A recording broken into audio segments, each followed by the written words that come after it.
Hey, what's up, everybody? Welcome to another episode of the Cigars and Everything Else podcast. We are in episode 62.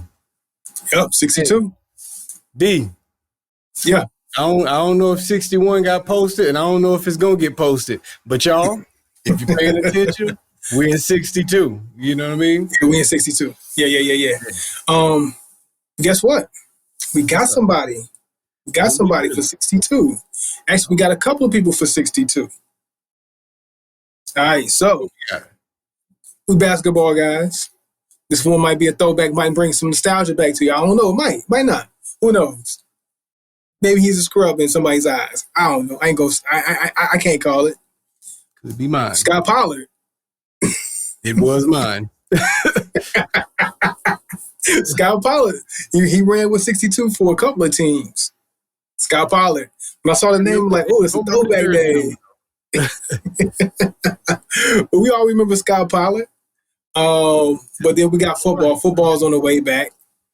And for football, we got a Super Bowl champion in Jason Kelce with the Philadelphia Eagles. Shout out to Philly. I love Philly. Eagles, I like them. Scott Pollard got a chip, didn't he? Did Scott Pollard get a chip? I gotta look. I mean, he was relevant in it, but I mean, he got. But do we got hardware? Does he have a ring? Yeah, because I was automatically about to just give it up. Like, hey, man, well, whoever get the chip got it, you know, because I mean, my man played for 11 seasons. You know what I'm saying? That's a hell of a career. 11 years in the NBA. A lot of people are killed for 11 years. And he was drafted by the Pistons. Of course, they made that mistake. Let me see. He did win a championship with the Celtics in 2008.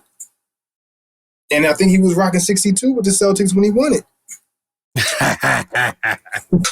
62 sounds like a good number to me. I don't care who get it, man. It's a toss, man. Who you got? Me personally, I'm gonna lean towards Jason Kelce. Go with Kelce, man. You know what I'm saying? I just think he's probably the bigger name, the more relevant name today. Scott Pollard. Got to play some more hard just because I'm a nostalgic basketball guy. Yeah. When I saw the name pop up, my eyes lit up. I had a biggest smile like, Scott Pollard, man, come on now. You're a good one for remembering him, man. You a good one. Hey, man, I'm a nostalgic basketball guy. What can I say? I see. All right, man. Well, it ain't the Pollard episode. It's the Kelce episode, y'all. Who would have thought? Fly high, Eagles. Come on, man. And then, guess what? And I love the city of Philadelphia. So do you? Get you yeah. Oh, come on now. Come on. Like for them raggedy cheesesteaks? I mean, not just because of that. And they not raggedy, man. Come on, get that cheese whiz on it. The cheese whiz. The cheese whiz. Them poverty cheesesteaks with cheese whiz on it. You know what I'm saying? They know how to do it. Got to keep it hometown. But shout out to the city of Philadelphia. Yeah. Hey, man. Hey, so what's up? Let's talk these stars, man. Yeah, I'm ready to get to it. Okay. So go ahead. Let us know what you got. I'm going to what I got. I tell you what I got, but you know, it didn't get treated like it was the star of the show. You know, I was speaking with a certain someone, you know, and they were asking, you know, what are you going to be smoking on today's episode? And a certain someone, you know, wasn't too enthusiastic when they heard it, and they felt like maybe they needed to lower the quality of what they were smoking after hearing what I was smoking. You know, I don't know why that person would feel that way, but what I have is the EP or the Perez Carillo Pledge. Boom. Get this. In 2020, the Bible of all cigars aficionado said this is the cigar of the year in 2020 and rated it a 98. But someone, you know, they was just like, hey, man, you know. A 98? Someone might have implied it was mid, you know what I'm saying? I don't know, so. Hey, look, that was definitely my words. I was like, oh, so we smoking mid, you know, the show. What we doing? someone might have thought I was smoking mid on the show. You know what I mean? But that's what we're doing now. That's what we're doing now. We're going backwards. Okay. You know what I mean? So, but hey, look, for those who don't know about cigar ratings, price point, by the way. So what was the price point? $16.50 was the price point. Nice. Okay. That's a solid price point. And that's what we like right there, ain't it? You know what I'm saying? Yeah. Press, of course. But for those who don't know ratings, 98 is a super high rating. Hard pressed to find a cigar that's rated at 98. You'll see 96. You might see some touch that 97, but that 98, that's a crowning position to have, a crowning rating. So shout out to EP. Get this now. This is 2020, year of the pandemic. Y'all had nothing but free time. All we could do was sit around and smoke cigars out of our stash. And they sat around and smoked everything they had on stash and concluded was the That's cigar the one. Year. Ooh, it better smoke like it. It better smoke like it today. I mean, we talked about it. You know what I'm saying? Like, where are we up in our positions? And sometimes those names just ring heavier than others. And EP was just never been a name that like really punched me in the mouth to say I'm one of those brands. I like them. Dear to me. You know what I'm saying? I see EP. I pay him attention when I see him in the humidors. But it doesn't. EP hasn't made me clamor for them. So I'm interested to see this particular cigar and see if this is a cigar that says, hey, now we're worth clamoring over. But get this, though. I did get this from my location that don't be taking care of their stuff quite to the standard I want them at. So I had a tough time looking through. There's a few of them in there, and I actually took the time to fill them out and find the one I felt most comfortable with. You know what I'm saying? So, man, and we talked about this. I mean, I hope they did it justice. Went into my spot that I got the cigar that I smoked on the last one, the Monte Cristo, and I talked to you about the Placencia that my cigar shop, the closest cigar shop to me, the one I tried out, the first one in my area. Come to find out, they can rearrange some things. So maybe somebody said something at some point to say, hey, look, your cigars ain't. I went in there, everything was rearranged. So since he was in a whole other area, Monte Cristo was like, nah, maybe certain areas weren't being treated right. So hopefully, I think they're paying attention. Because I had some things to say. And if I talk to the guy, he'd get a good thrashing from me. Yeah. Nice little tongue lashing. Take care of your quality sticks. For those that didn't listen to last week's episode, which is all of y'all because I haven't posted it. Yeah. It's the well, it ain't been produced either, so it ain't been posted. But nor did I even check to see if it's been put in there. Is it in there? I get what you want. I get what you want that. I didn't even check behind. But so anyway, check it out. What was that stick you had, a Monte Cristo that was partnered with Placencia? Yes. And it was in bad condition. So that lets you know right there. Condition. That cigar shop was not on top of their game. You know what I'm saying? Yeah, let me tell you how Titans partner up and then you don't respect it. Let me tell you how bad it is. It's been a week. I have the cigar here still. And this is what it looks like now. For those, this is graphic right now, okay? For those who love cigars, this is graphic. Just give you a warning, graphic warning. This is the same cigar. This is how far I've smoked it, and this is what it looks like now. Man, I haven't touched it. Characters when they put a dynamite in their mouth and then it explodes. Yeah. I haven't went back to it. I never, especially Monte Cristo, let alone a Monte Cristo with a Placencia blend, leave a cigar just uncared for. Yeah, that's how bad it was. That's how much I didn't care for it because of how it was treated. It's pretty bad. Yeah, it's rough shape there. Yeah. So anyway, we're gonna move on. Hopefully, the cigar that I smoked today has been very well taken care of, opposed to the ones from the last week. I went with something that I felt really comfortable with, a brand that I love, Fuente. Got me some Fuentes. And two cigars that I have not smoked from Fuente is the Florfina, or whatever it is. I got two different ones. I got a Maduro, and then I have. Go with the light skin one. It's kind of a greenish. I need to figure out exactly which one this is, what they call it, but it has this greenish tint on the leaf. So we're going with that one. Yeah, go with that one. All right, let's go with that one. Yeah. And I don't know if you can see it any better. Yeah, it's got a greenish tint to it. Yeah, so I need to go ahead and figure out which exactly this one is. This is interesting. Like it caught my eye immediately. So yeah, I'm ready to get to it. Okay. Well, while you figure out what you got going on with yours, I'll just let it be known a few specs on mine. Mine is from the DR in origin, Dominican Republic in origin. Habano, Connecticut wrapper with Ecuador binder, Nicaraguan filler. So there we go. Okay. Cool. From Ernesto Perez Carillo. That's what we got. All right. And I went with can't find on that, and I'm also going to match it up. Yeah. Okay. I'm going with the match too. I'm going with matches. No more. No Bics for the day. I done got enough chastisement for my Bics, so we're gonna leave the Bics alone. we're going with the matches. No cedar stick, and I'm going with the V cut. Cut that boy to a V. That's a nice V. I got some cedar sticks.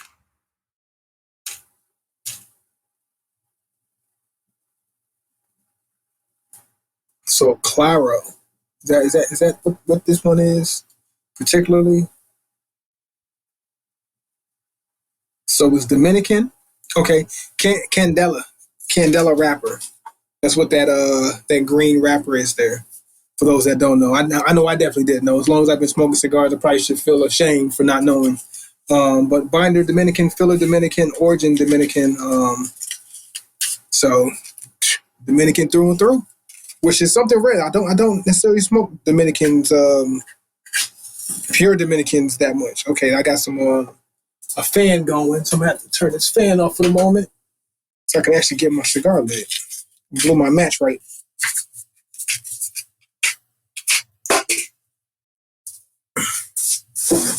Right. So what you got? What you pairing with? But I'll say that I know that some of the care hasn't been totally intact. I can tell right off the bat. Mm-hmm. But I think I'm going to work my way through that. I think I'm going to work through that and get a good general idea what to expect. It's on my tongue already. Don't you find it interesting, like at this point, that we are able to kind of pick up on that, like immediately? You know what your cigar is supposed to give and what it's not supposed to give as soon as you take that first puff. Yeah, you can tell when something's out of place, and I can tell. But outside of that, there's a lot of I'm picking up on a good amount of spice and a zestiness within that spice also, right off the bat. Those are the predominant things that's jumping out at me. It could be a little intensified, based on what the condition of it. But it's good. It's good so far. You know what I'm saying? I can handle it. I'm a man. I might would have been mad at this back in the day.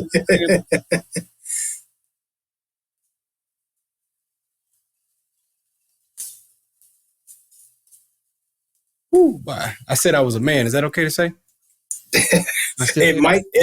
You might have to watch your tongue. Watch your mouth. Nobody. Like it's taboo, and I don't want to go into this. You say what again? Ladies can handle it too. I didn't mean nothing by it, ladies. You know what I'm saying? Don't count. Yeah, it's crazy. We're not going to get too deep into it, but just to say it, why is it so taboo to speak on manhood, man? Like, for some reason, just to pronounce I'm a man. I lean on my manliness. I lean on my manhood. It's taboo to say, man. Can't stand it. You know, not to piss my black people off, you know what I'm saying? But I'll say this: it's becoming taboo to say that you're to have pride in being a man the same way that you can't have pride in being white. You know what I'm saying? They literally becoming the same thing. You know what? That is wild. That is crazy. That is crazy. Like, so what's your man? You as a man, you've been running as a man, you've been running the world for centuries. So what? Yeah. So I guess that's actually probably the most accurate sentiment I've ever heard. Yeah. You know, just to shun it because, hey, look, so what's your man? It's like saying this life matters. Okay, yeah, we get it. We've always mattered. Yeah. We don't need you to say it. And that might be what the sentiment of being a man is. Like, hey, look. But at the same time, the attack on it though, come on, man. We gotta attack it though. Like, if you want to just say, all right, shut up, it's not your time right now. It's every other person who identifies with whatever other gender, let them have it. Let's have a conversation, but like, don't make it taboo for me to say, hey, look, I'm proud to be a man, and I lean on my manliness, or I lean on my manhood. Yeah, you know, I'm okay with the shut up, it's our time, but I'm not okay with the way it's doing because they're not saying directly like that. They just forcing you to shut up. I really exactly tell me to shut up. And I'd be like, all right, fair enough. You know what I'm saying? You got it. Yeah, let's have a conversation. Say, hey, look, we need this time to focus on us right now. Let's have the conversation. Let's have the verbiage, and just say, hey, look, all right, we'll step to the side for the moment. Let y'all have it. Get off what y'all got to get off. We still here. We doing our thing, but it's just like, nah, man. It's a shunning. You know what I'm saying? And that's not that part of it's not cool. That approach is not cool. Yeah, agreed. I think you got that going for now, right? What's that? Any initial thoughts on that cigar? Now that you yeah. Actually, I did, but we went to a whole nother little thing real quick. But so far with this, man, it seems like it has. I don't know if it's the Candela wrapper that makes it punch the way it's punching with the earthiness, but it's probably the most earthy cigar I've ever smoked to this point off the first puff. Like, it has a lot of herbalness to it. I don't know if that really explains what I'm getting, but it's like it's herbal. You know, like I'm getting a lot of earth. I'm getting just think not necessarily spices, but think like a parsley or something that you put on some kind of pasta or something. I don't know, but like it has that like that parsley feel. It just feels earthy and herbal. Okay. What body would you say you got? Nice medium body. You know what I'm saying? Decent medium smoke. Yeah. This is It's chill. Going into that medium to full body area. Mm-hmm. It's very bold though, so I'm having a tough time really deciphering what's going on because it's intense. You know what I'm saying? Everything you got is intense. So like, but not in a bad way. But it's bold. Like, you know what I'm saying? It's like it ain't like you ain't cruising doing 55 on the highway right now. You know what I'm saying? It's big. Like, you know what I'm saying? You need to be seated. You need to be paying attention to what you're smoking while you're smoking it. Yeah, it's just not something that you just puffing on casual. Yeah. But I rock with it. I ain't mad at it. Okay. Let's move into some everything else. Let's do it. I was thinking about, we always talk about technology and how technology is changing all industries around us and whatnot. Most industries we tend to think of just common folks' jobs and stuff like that, customer service and all these things, and just your day-to-day life. But if you pay attention to what's going on with Disney's been doing a lot of layoffs, which is going into affecting ESPN. Mm-hmm. ESPN is the number one sports leader, you know, and for the moment. Cuts. Yeah, for the moment, right? Even they've been having to make cuts, and that's due to the fact that they are being affected by technology and regular people having a voice and able to get the news out quicker and more in a way that people relate to it versus it having to be produced and overproduced and professional and brought to you a particular way. You know what I mean? And it seems like people are relating to it, and you even start to see ESPN trying to adapt to that. You know what I'm saying? So very much so. Very much so. Who would have thought we'd have reached the day where ESPN, you know what I'm saying? Like, that's being affected. And sports would be untapped because we need somewhere to go. You know what I'm saying? But right. We need somewhere to go. We need somebody who's a big umbrella and who can get the information to the people in any and every capacity. And like you said, it's open to everyday common folk to be able to speak on the how the landscape of sports at this point, and just the way things look, they look a lot different. Think about everybody who has podcasts now. You know what I'm saying? They got to compete with that. Gilbert Arenas got a joint. Patrick Beverly got a joint. Draymond Green, he get on his joint. He got his little podcast going. So like all the athletes, like you said, all the smoke. So it's like the way that sports are being brought to the consumer now is maybe we're just changing the way that we want to receive our sports commentary, the way we want to receive our sports rhetoric. Even back in the day before the whole debate format came, it wasn't a debate. It was just throw some highlights on the screen, Stuart Scott doing his thing, you know what I'm saying, with the ill commentary. And that's the way that Sports Center went about delivering sports to the masses. This is how it's, and then things kind of changed. You had cold pizza, and then you had First Take. What was Pardon the Interruption? Those guys. Yeah, they were like the first to do the debate format. Round the horn. Round the horn, yeah. So it's just like the way things change, but now it's like it's slipping out of their hands. They were in the forefront of the change before, but now it's like the way the change is happening, it's slipping out of their hands. Yeah, that's crazy. They actually created that format to kill them. Killing them. Because you got to think, because matter of fact, a lot of these podcasts are debate podcasts. Like Gilbert Arenas, I'm watching his little podcast, and he going back and forth having screaming matches with people. Even what's them boys, Ocho Cinco and Brandon Marshall, when they was doing their thing, and then they was split up. Now they got two different podcasts, and it's kind of that conversation debate type of thing.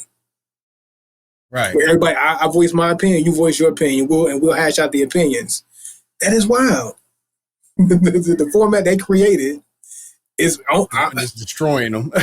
It's destroying them. If they'd have left it how it was and we just watch highlights all day. Because who got the highlights? We got the highlights. Yeah. Got that monopolized. Like, we could license the highlights. We could license the camera crews, and every camera crew, if it ain't TBS or TNT or whatever, or Fox Sports, it's ESPN. And we the only ones who have access to these highlights, and we bringing the sports to you. Now it's about opinion, more so than the highlights. Man, think about this, right? Back in the day when you was a kid and you wanted to watch the highlights, let's say you wanted to see the football segment and you missed it, and you would go to your local news station and see if you could catch some clips there. But the highlights never is detailed and as good on the local news. Good. Nope. I remember that. And then you won't get everybody. You'll just get your local team for the most part. Either you'll get the hot team that everybody's watching, whether it's the Bulls and you in North Carolina, they're gonna show you the Bulls. Yeah. You know what I'm saying? But you're gonna get the Hornets. You're gonna get the Bulls and Hornets. You're in Indiana, you're gonna get Indiana and the Bulls. That's it. Yeah. Or if it's football, you're gonna get the Falcons and you're gonna get the Cowboys. That's about it. Or the Patriots. So, but ESPN, they got the whole wide. They give you everything. Yeah, every sport, everything, man.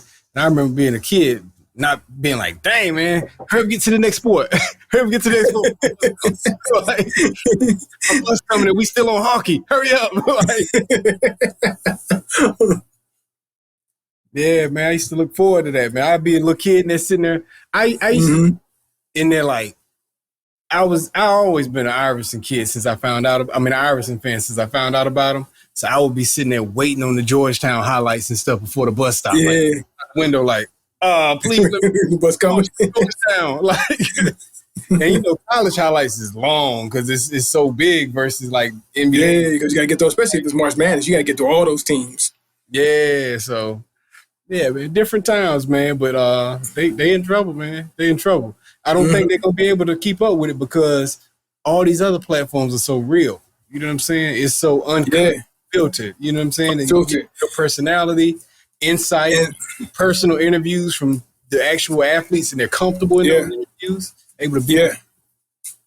I mean, and that's probably the biggest draw is you find whichever podcast and whichever commentary feels most comfortable to you. There's so many of them, and they're having these conversations just like regular conversations. They're speaking in the language that you might speak.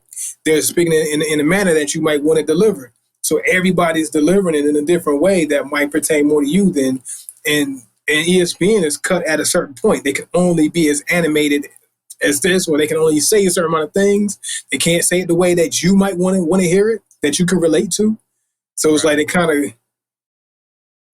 of stuck in that sense, unless they decide to change that and say, hey, look, no holds barred, we got to compete. And especially with the way TV is changing anyway, they showing everything on TV. They saying everything on TV. So it's like, whatever. We might have ESPN X. You know what I'm saying?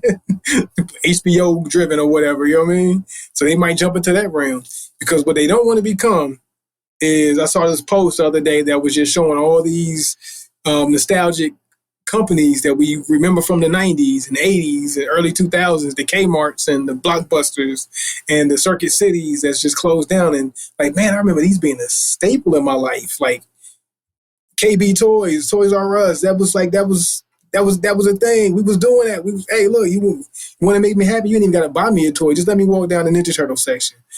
I'm good. You know what I'm saying? You just go and just dream, and then you walk out. But that was your life. You go to Blockbuster. That was life as life was. Yeah. And then the things that we became used to are no more. They're gone. And ESPN, they don't play it safe. They might be one of them things that just fell through to the wayside, just like those other companies that we thought would never go anywhere. And get this, though. You know, we were talking about the different people. Even Stephen A. got his own podcast, you know what I'm saying? Mm-hmm. And is more uncut there, you know. Now, but get this. Yeah, him and Skip Bayless. Yeah. So you look at it from this point of view, right? This is what I think. I'm going to throw you a bone, ESPN.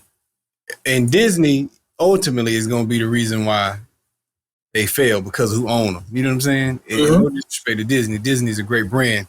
But Disney ain't edgy. And people want edginess with their sports and how it's debated and spoken on. So what they could do, they could loosen the leash a little bit that they got on ESPN and let ESPN do some adult content on ESPN Plus, the app. You have to pay for the app. That's where you get the real deal from people. Now, I ain't saying go out there and be vulgar, but let them be a little more loose. You know what I'm saying? And only they paying people are going to be the ones getting the content. So they're less likely to cancel you because they paid to hear this. You know what I'm saying? Like, okay. And if somebody get out of line, then you're going to have to punish them. You know what I mean? But you can still have guidelines. You can still have limits because you're still ultimately ESPN. You're still ultimately Disney. So you can only do but so much, but you can like you said, loosen the reins just a little bit, like just open the limits just up, just a little bit more. And Smoke is on Showtime. I mean, Showtime's a more vulgar network, but they them boys still respect their limits. You know what I'm saying? KG when he do it, they loose, but they ain't all the way loose. You know what I'm saying? But let me tell you who's not careful on what they say. Them boys, Cam and Mace, man, it is what it is. Yeah. Yo, maybe not so much Mace, but Cam. And that's who he is. He always been he let everything fly. Like, yo, like talk about his females, like, yo, you a bit, you this, you like, yo, can you clutch his pearls? Like, are you able to say that and just be like, you good? Like, it is cancel culture still out here. But people enjoy that from a Cam. And I'm talking about super vulgar in a sense. Like, just like, you can't say that on network TV, but it's worked. It's worked. What's interesting about that is only a few people that's like that and get away with it, but they've always been like that. You know, like 50 Cent and your Camerons, they've always been loose at the mouth. You know what I'm saying? Cam always did some wild stuff, like from the beginning. Yeah, just let it fly. But it's funny. That way. And he get to continue to be that way. You know what I'm saying? That they've all grown up some, but they still loose. You know what I'm saying? That's still yeah. And don't nobody look no other way at him. 50 Cent's a mogul. You know what I'm saying? He's doing TV, movies, and everything. No short of business ventures. Like he ain't getting shunned from business from his from how he is. And that's what I'm saying. Like, yeah, it's like his business partners just be like, hey man, that's Curtis. Let him go. Like, you know what I'm saying? He don't get canceled. He get to do what he want, like say what he want. Yeah. And Cam, you know, I'm so happy watching Cam and Mace that they together. You know what I'm saying? I binge them occasionally, man, because I don't know, man. I'm just happy to see them dudes make it, man. You know, because I think that first of all, they should have been rekindled their relationship years ago. That's facts. That's facts. It was good to see them work that out, and then you actually just get to see how close they really were. You know what I'm saying? That's what they always were. They're that again. And Mace, I mean, Cam's always had a personality that he's always had a personality. You know what I'm saying? So it's good to see it front and people take to it. Like, you know what I'm saying? And it's just interesting to see it outside of music. You know what I'm saying? Like, it's not music driven at all. You know what I mean? Like, you would think that you see two. He puts his promotion in on it though. No, he definitely gets a promotion in on it. Got to. Why not? But I mean, 95% of what I've seen throughout of it has been purely sports driven. You know what I'm saying? They're just speaking on their love for sports and their opinions on it.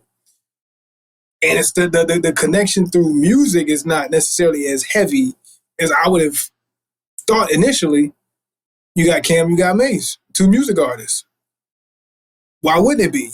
But it's just raw, uncut, unfiltered, how they feel about sports, and people gravitated towards it. And it might itself be an ESPN killer. Man, you see how comfortable they guests are on the show? Like a whole nother aspect of their guest personality. Yeah.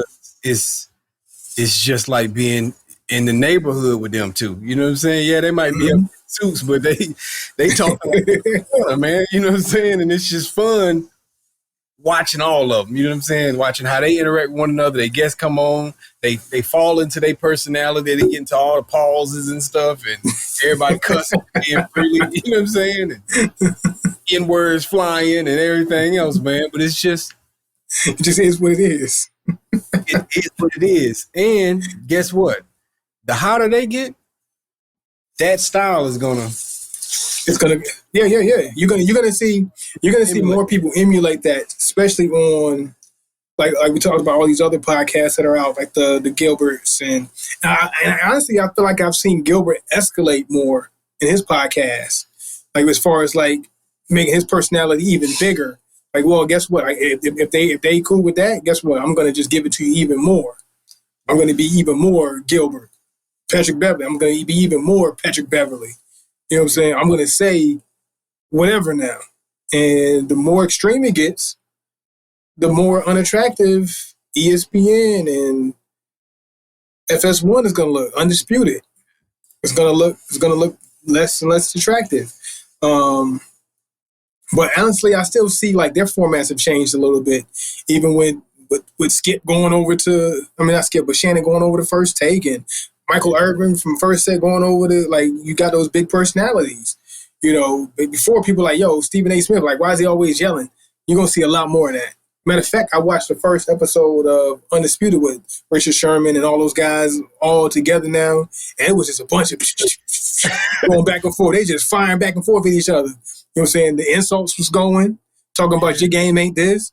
Talking to Michael Irvin, a legend, talking about you how you catching the ball like this, and then some guy talking to Richard Sherman talking about like, nah, your position ain't that. You ain't what we were. You know what I'm saying? All you got to do is this. And how'd you get on from that? Like, it was just like they're going to that style of what I seen with Rashad McCants and Patrick Bowley going at it. You know what I'm saying? Like, it's just no holds barred. Like, hey, let's just hash it out type of deal. And a lot of it is how We honestly have had sports debates in the backyard, in the garage, in the crib, at the barbershop. You know what I'm saying? Like those debates get live. Like when we together and we having conversations about sports, we get passionate. You would think a fight about to break out, but everybody there ain't worried about a fight breaking out. But any outsider to that don't know that environment, you think it's getting dangerous in there, man. But it ain't. That's just how we talk these man. When we talk sports, man, we get live about it. Yeah. I was at my pop's house about a month or two ago, and we was having a Kwame Brown debate.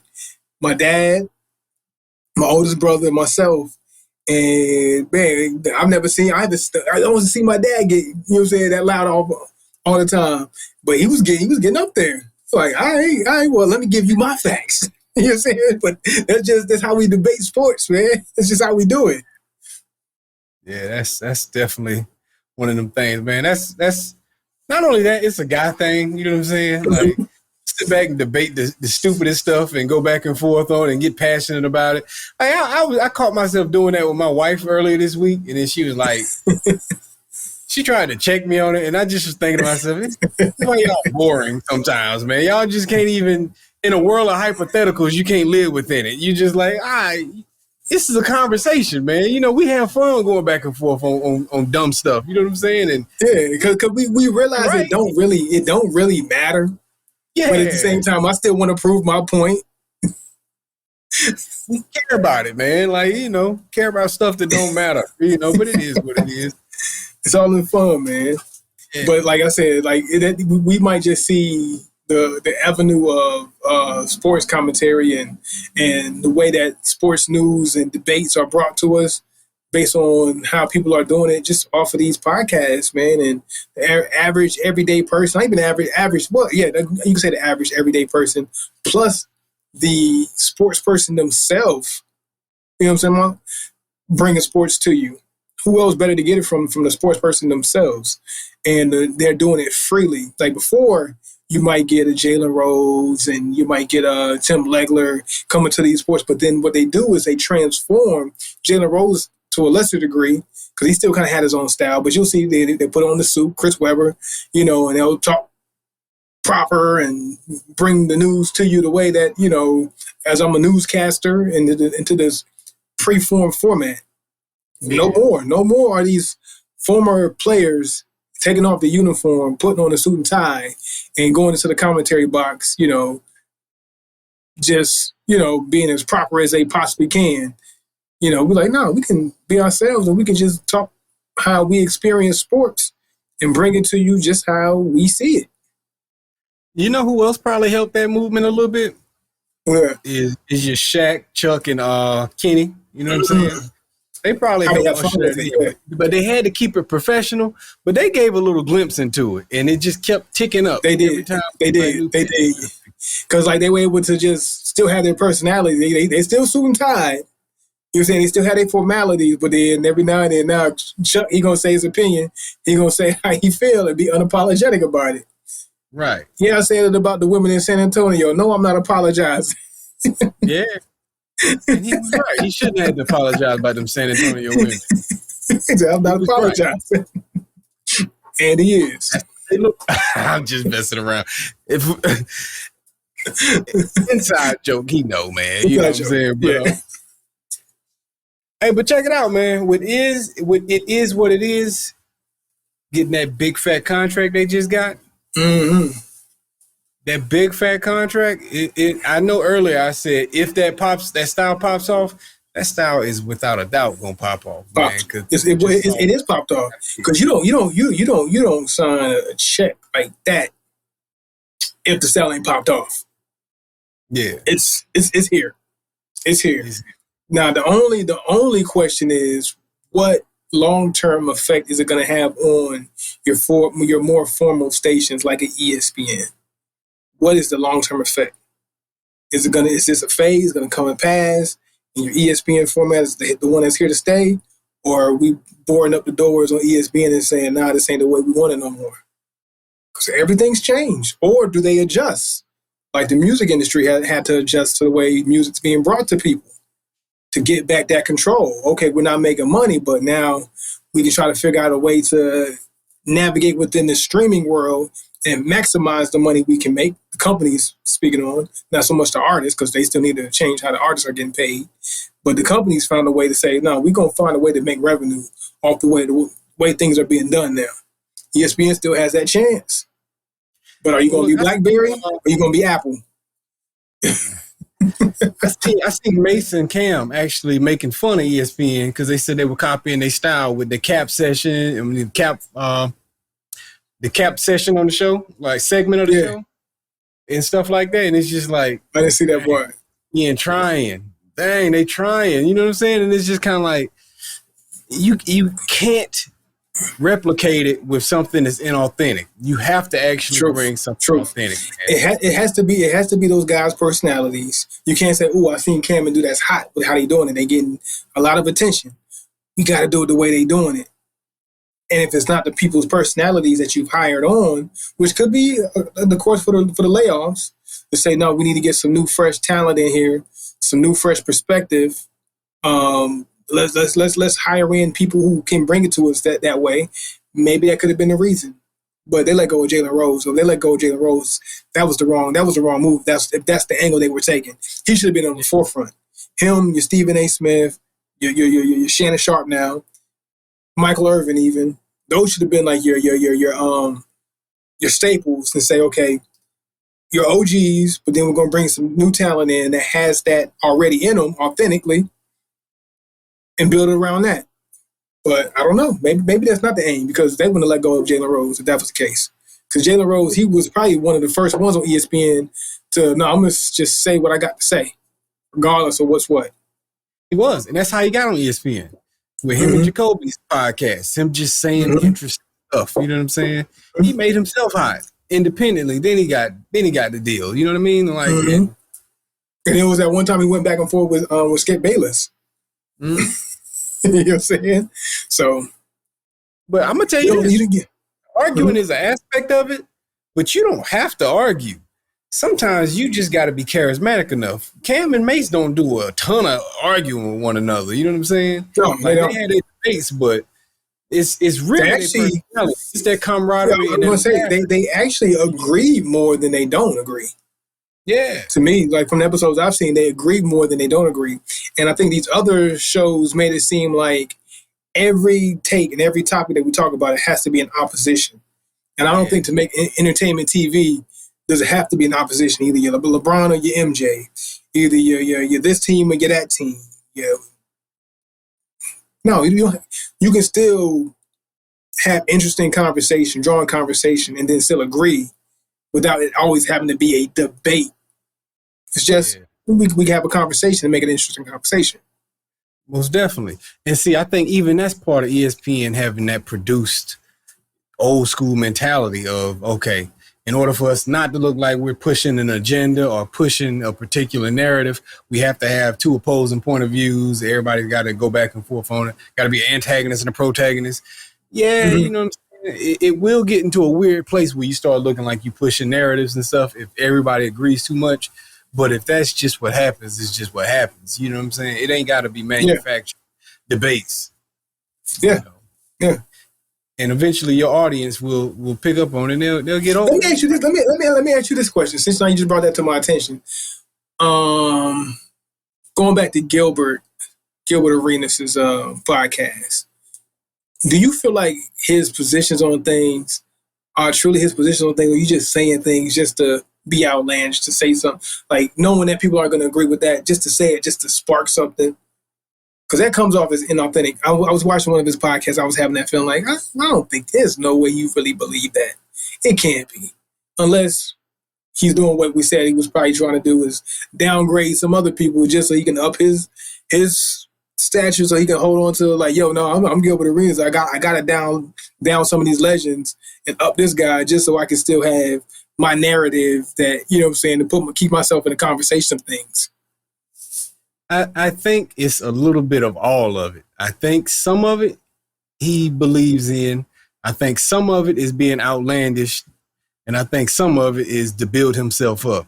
Because I have felt all of those at different points of listening to it. I think it's all of them. I think he got a little Paul Pierce in him where he like, hey man, y'all ain't remembering me the way I want my legacy to be remembered. Remember, Got a little bit of let me bring these other people down because I'm a little bit of a hater. And then I think he got some of it where it's just like he just think a little different. You know what I'm saying? As a guard, how can you say anything bad about Zeke? Come on, man. Get out of here. Yeah. Isaiah Thomas, I didn't like that. I didn't like what he had to say about Isaiah Thomas being overrated.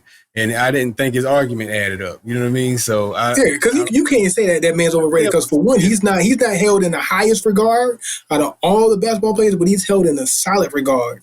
To be overrated is saying Isaiah is the best player in the league ever. That's overrated. Okay. But the position he holds is being top 50, this or that, being in the conversation for top 3-point guards of all time. He's where he needs to be. So to come out and say something like what he said about Zeke, come on now. You're going too far. You're going too far. Yeah, Isaiah Thomas is rated appropriately. I don't think he's overstated. He ain't understated. You know what I mean?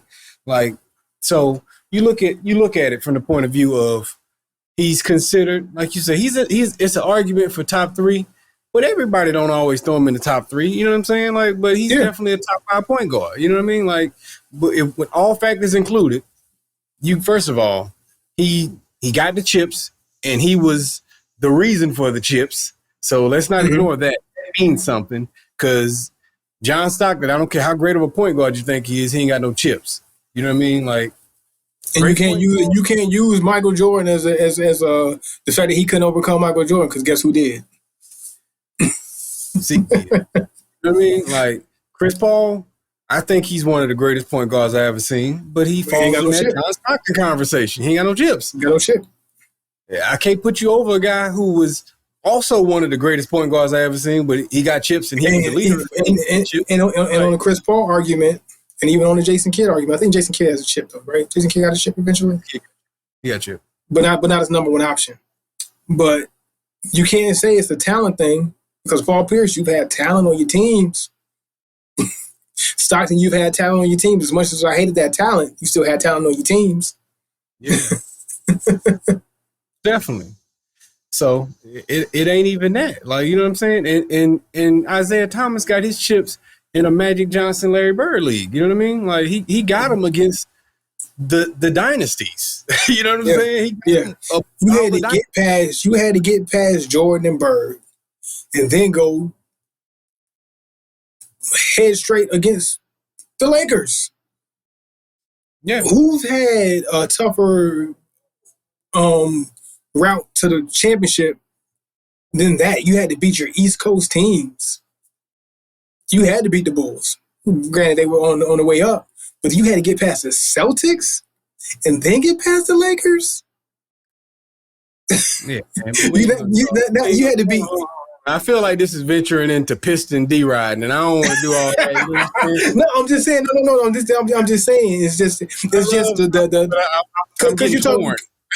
because you're talking about the era, and when you talk about the 2 quintessential teams in that era that Isaiah won in, not the Pistons, the Pistons, but Isaiah won in, is you still had to go through the 2 top teams in the league. Not too many teams have to do that. They might have, there's one strong juggernaut on the West Coast. They get to that team, and then they go against a lesser team on the East Coast. All right, hold on. We already made it to our finals. Let me get my Gilbert on real quick. I can't say the 2 top teams now because the Bulls weren't the top team in the league. No. I'm talking about you had to get past the Celtics, top team. You had to get past the Lakers, top team. Like with some teams, like you might have a strong juggernaut in the West Coast, but the East Coast is lesser than. But you just got to get over that hump and get past that team in the West. Or you got to get over that hump and get past the team in the East. And then you go up against this team in the West Coast that you know you're going to win against if you can just get past this East Coast team or get past this Western Conference Finals. Yeah, like the Lakers in the 2000s had to get past the Kings, but the East was wide open when they got there. Once you got there, it's like, okay, night and day. Yeah, the Kings, boom, they had to get past that, but then going up against the 76ers. All right, 76ers going to the top, but all right, we've got our focus is the Kings. We get past the Kings, we're going to beat the 76ers, or we're going to beat the Nets type of deal. It's like, but the Pistons had to get past the Celtics. Now we get past the Celtics, We got to get past these Lakers. Yeah. You know what I'm saying? That's what I'm talking about. Or like the 2000 Pistons, where, you know, they just had to get past nothing in the East and go against the Lakers. You got to bring my Pistons down a little bit. Yeah. No, come on. Hey, no. We're not going to do that. We're not going to do that. They had to get past them Pacers, man. We talked about the Pacers before. Them Pacers in the early 2000s, come on, man. Them Pacers in the early 2000s. It was some ballers. They was a team to get past. It was some thugs, man. They had Jamal Tinsley and Jermaine O'Neal. Jermaine O'Neal. Yeah. Jalen Rose, yeah. There's some boys to get past. Now, come on. Reggie Miller was still on the team. Reggie Miller was still there. He was there, but he was on his way out. Reggie didn't like the new league no more. He was on his way out, buddy. But yeah. He was thinking about getting in that commentator booth. Yeah. But no, I agree with you though, man. You know what I'm saying? I agree with you. Zeke had a tough road, and Zeke deserves to be recognized where he's at. So I think Zeke has said something to Gilbert in private. Gilbert don't like him. Maybe he didn't pay Gilbert no attention. He ignored him. Word got back and said something. It's something personal there. You know what I'm saying? And I think that's part of it. And I think Gilbert is a little bit pretentious. You know what I'm saying? I think he might overstate his who he is a little bit. You know what I'm saying? To the history of the game. It's gotta be it. Yeah. And that calls for all that arrogance, man. But I don't totally buy it. You know what I mean? Like even when you listen to people like Rashad McCants, I think he's sincere in some of the crazy stuff I've heard him say. You know what I'm saying? I think that what's my man on the Nets? We just talked about Green. I think Green is sincere. I think that Pat Beverly is sincere in who they are. You know what I'm saying? Even when they get crazy.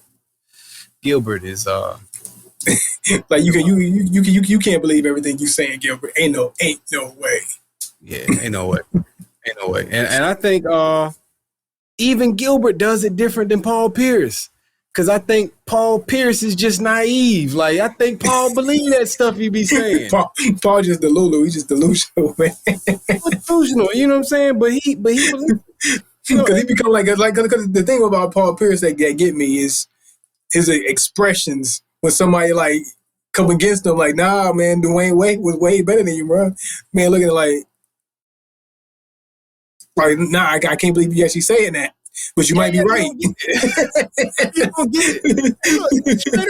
Paul believed it so much that he even almost got a little bit of a point along the way with some of his argument. So I know that because his argument, because he argued his point. Yeah, because you be like, dang, Paul might have a point. He might have a point here. He might be right. He was saying stuff like, you don't think I could have got a chip with them? And it's like, maybe you could have. You know what I'm saying? Like, all right, Paul, I see your point. Maybe I can't say definitively that you couldn't. So maybe they'd be like, who get the ball in the last shot? Like, maybe Paul, you might be right. You know what I'm saying? But he's still better than you, bro. Like, but that's the points. You know what I'm saying? Like, but once again, it do get rough. In Paul's defense, it gets rough because Wade had a flashy style, and flashy style always is going to garner more attention. Yeah, like, when you get into KG versus Kevin versus Tim Duncan, it gets into a weird conversation, but Tim was such a winner that you just couldn't deny it. You couldn't deny it. But if they had the same chips, nobody would be acknowledging Tim as the greatest. You know what I'm saying? His argument would be a whole lot tougher. And even then, I heard Gilbert take a dump on Tim Duncan. Come on, Gilbert. I ain't heard this one. Oh, he said this to build up KG. He was like, man, well, you got to think about it. They came in the league at the same time.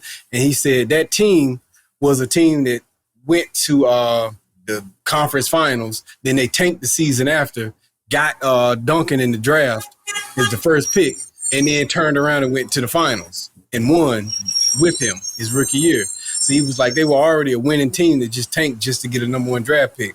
That was the piece they needed. They won. He was like, you think about it, you put KG strategy in the environment. He was like, you put KG in that same environment, they would have won. But Rashad McCants working with him, and he was like, no, you got to look at it. KG was a high school kid that was unproven Tim Duncan was a collegiate year and a player of the year in college. He came out. He was much more prepared for the league. So, of course, he came in. Yeah. And let's be honest, it became his team immediately when he got on it. They won that not because of the Admiral. They won it because of Tim Duncan. Because of Tim Duncan, yeah. So, I don't think I love KG, but I don't think that the Spurs would have won with him that first season. And I don't know that. Because let's not get it twisted. Because them Timberwolves had a squad. Mm-hmm. Them Timberwolves had a squad. They were wrong. And but I don't know that KG would have adapted the Pop system there anyway. Mm-hmm. You know what I'm saying? I don't know that he would have took to that system.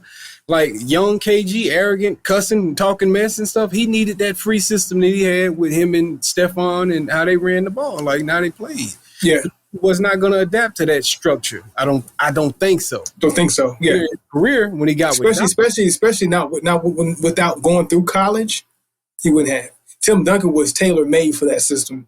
The way he went through college, the 4 years, the way he learned the game, and then coming to Pop system, it married right.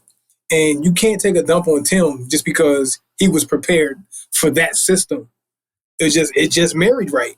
And sometimes it just takes that to happen for the right person to come with the right coach and the right system to flourish that way. You can't be mad at that. Can't be mad at it at all.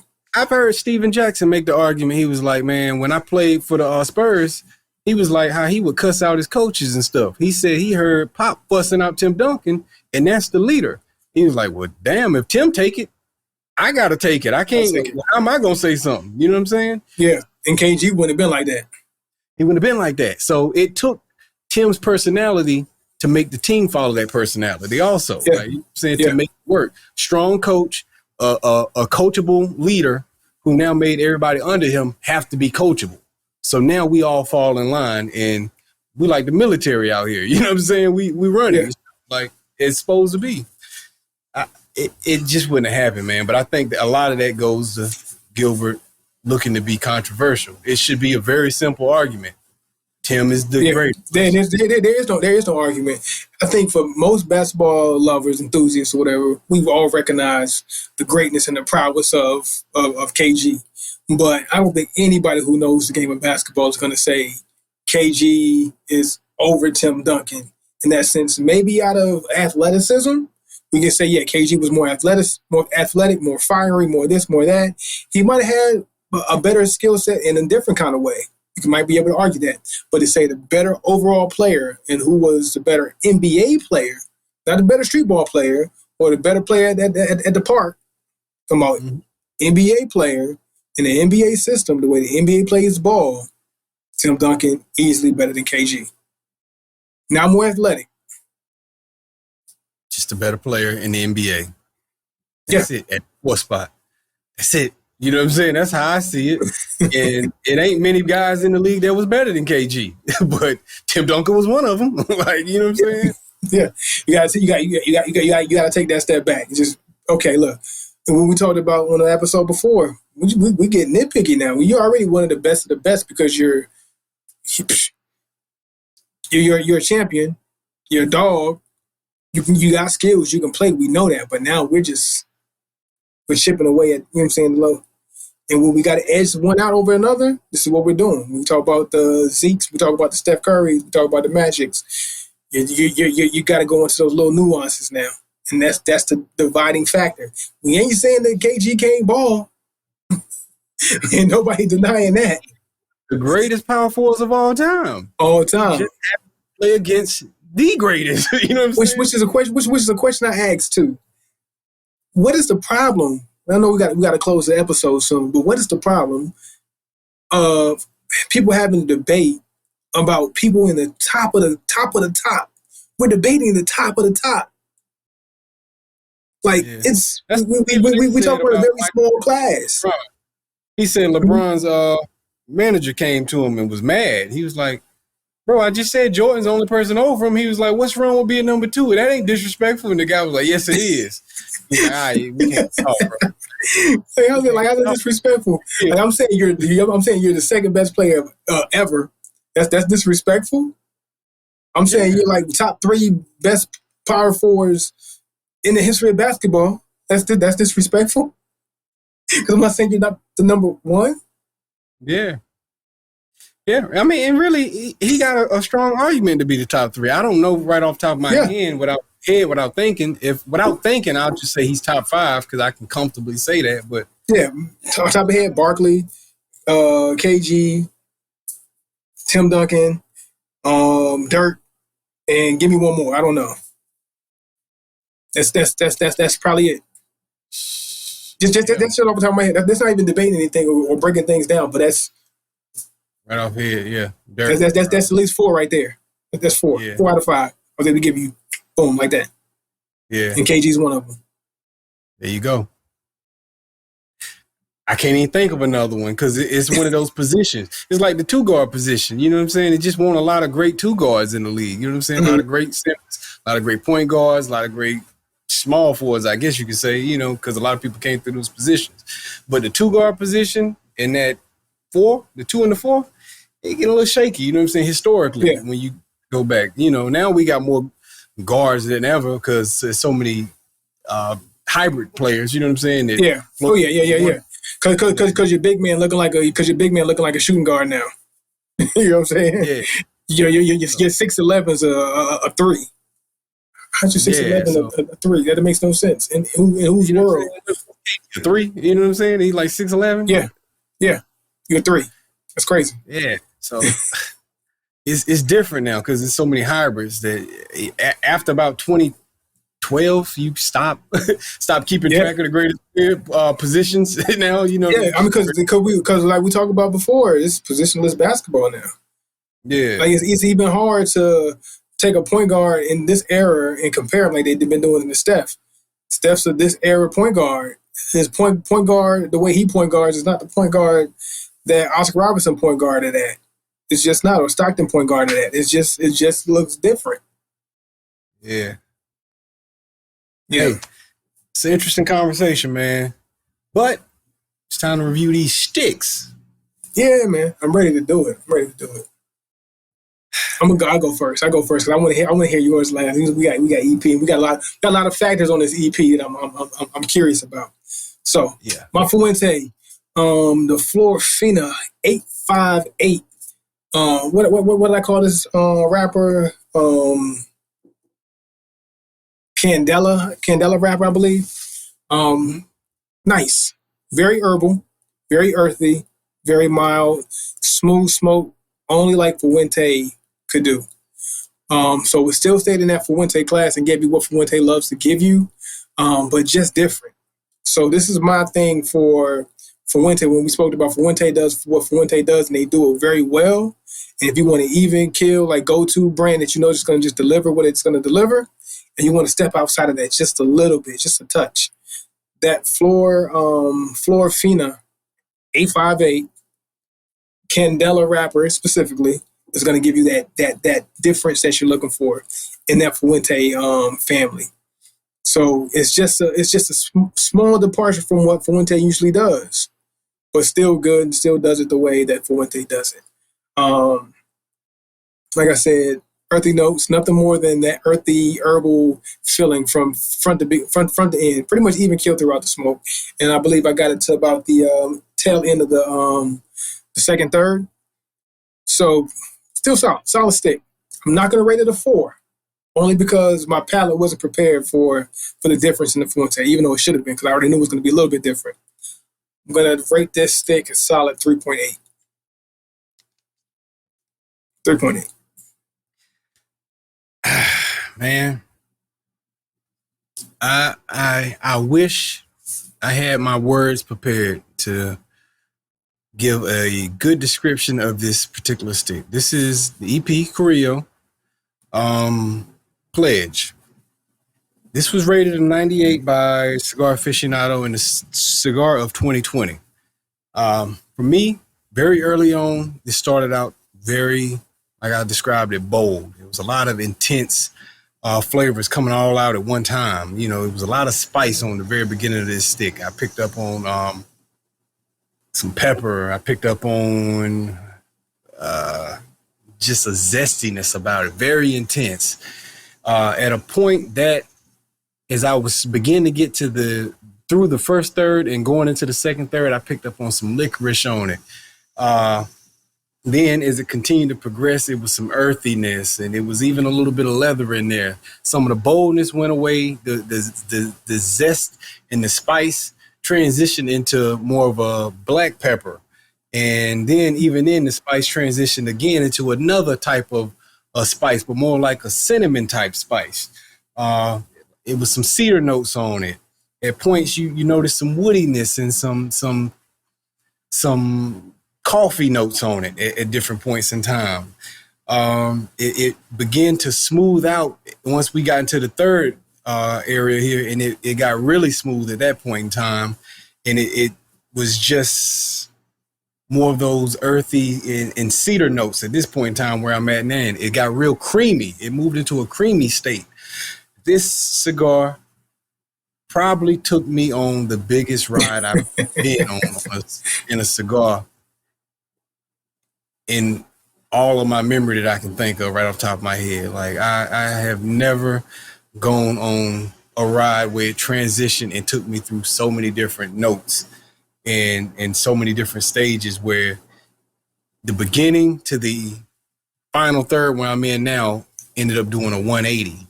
It's like not the same stick. It's not even the same stick no more. You know how sometimes you can smoke your cigar and you feel, okay, some of these other notes dropped off, but we're left with this now. It just transitioned into 3 different phases. Each third was different. You know what I mean? Like, and like I said, even the spice that it started with became a whole nother spice in each level, and then the spice totally went out of it. I can only judge this cigar not by my personal preferences. I have to judge this cigar by just what it is. And I would say it had a good construction to it. It burned good. I never had to relight it. Nice full smoke. The actual fragrance coming off of it, the aroma coming off of it smelled good. I'm going to give this cigar a 4.7. I'm giving it a 4.7. Just because it's just so well done. Is it all of my favorite things throughout the cigar? No, but the overall experience, and yeah, drink that. The overall experience and how they did it, it's like that. You know what I'm saying? And for somebody, they're gonna say this is an incredible cigar. For me, it was an incredible cigar also, but it just was made up of things throughout the process I don't necessarily look for in a cigar. Is the Plasencia still my preferred cigar over that? Yes. The Plasencia EQs everything to perfection. This is not EQ'd as perfectly, but it's just like, it still left me wowed afterwards. It's just like, wow, did I just go through it? I felt like I got on a roller coaster ride, and now I'm just getting. You smoked 5 different cigars. Like you went on a roller coaster, just at every turn. Here's a cigar. Puff this. Yeah. And now puff this one. Puff this one. You went on a cigar journey. I went on a cigar journey, and it didn't handle it bad. It handled it good. Did it handle it as well as a Plasencia handles theirs? Nah, but that's like elite standard. You know what I'm saying? But this right here still handled it well. Like, you know what I'm saying? Like, it's like that, man. It's a really good cigar, man. It's a really good cigar. I'm not gonna put it as my top favorite, but what I revisited, most definitely it's 4.7 to me. You know what I'm saying? So I'm grabbing that. I gotta grab that. I gotta see what you're talking about. I gotta see what you're talking about. 4.7. Because I gotta put some respect on what I just went through. Yeah, you know what I'm saying? yeah. You're not a novice. You know what cigars are supposed to deliver, whether it's your flavor or whether it's not your flavor. So respect to the honesty to say, hey, look, I recognize what a cigar is supposed to be, and this is what I'm going to give it still, even though it didn't hit my taste buds the way my favorite cigars would. I'm still interested in it. I'm interested. Yeah, I am. That's what it did for me. I gotta put a respect on their effort of what they did when they constructed this cigar. How they obviously took their time and was like, hey, we about to make a beast. You know what I'm saying? And so shout out to Ernesto Perez Carillo for what he did. You know what I'm saying? Shout out to them, man. And I salute you, give you your props. 4.7 is my score today for that for the pledge cigar, Jeez. and I respect why they gave it a 98. I'm not even gonna argue with it.